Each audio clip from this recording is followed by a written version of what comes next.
One of the most picturesque sections of California coastline suddenly gives way to a highway collapse. Right now, tourists are stuck in place at a time when many families are on spring break, and the drive out is about as white-knuckled as it gets. With that, we say good evening and thanks for joining us. I'm Dion Lim. Tonight, state crews are racing to stabilize that crumbling chunk of Highway 1. Storms took a bite out of the road just south of the Rocky Creek Bridge between Big Sur and Carmel. ABC 7 News reporter J.R. Stone talked to one traveler who drove over that stretch of highway less than an hour before it collapsed. He joins us now in studio. J.R.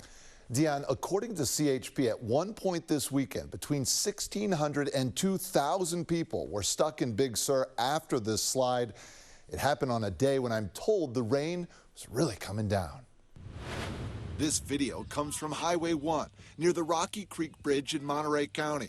You can see a section of the southbound lane going into Big Sur is now missing after it slid down the cliff Saturday afternoon. No one was hurt, but Caltrans immediately closed the highway, meaning no one in and no one out.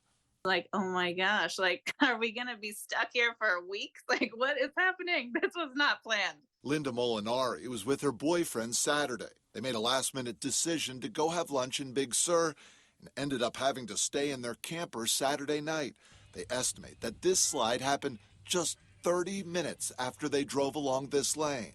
So that's just crazy, too, to even think about. So many people are messaging me like, why don't you just go south and go around this road that goes over the hill? Like, because one is closed south. Also, like, that part slid away months ago.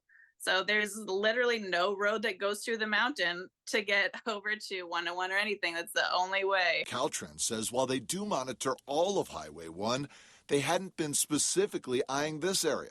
As for what's next, we'll try to immediately try and stabilize that outside edge and design a repair to make a structural fix at that location.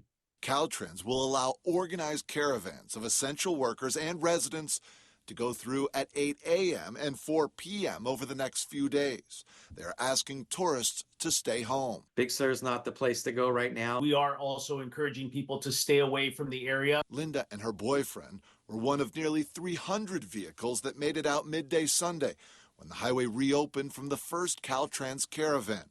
They took this video showing the long lines, then the damaged roadway. She's happy to be home, grateful they had their camper, but saddened to spend Easter like they did. It was really hard when the firefighter said, like, oh, you get to sleep here tonight. Sorry, it's not going to open. Like, all of the normal, like, big family gathering that happens, like grandparents, you know, like, it's Easter tomorrow. What do you mean we can't go home? Like, we can't go to miss the whole family celebration. So amazing to get home, but still that bittersweet, like, you missed a holiday. I'm just trying to go to lunch on a random day. Certainly good news that Linda eventually made it back to her home in Hollister. The cause of this slide is under investigation, but it was really raining hard at the time of day when this happened. Also, we've learned that all state parks in Big Sur will be closed until further notice. J.R. Stone, ABC 7 News. All right, a story we will continue to follow. J.R.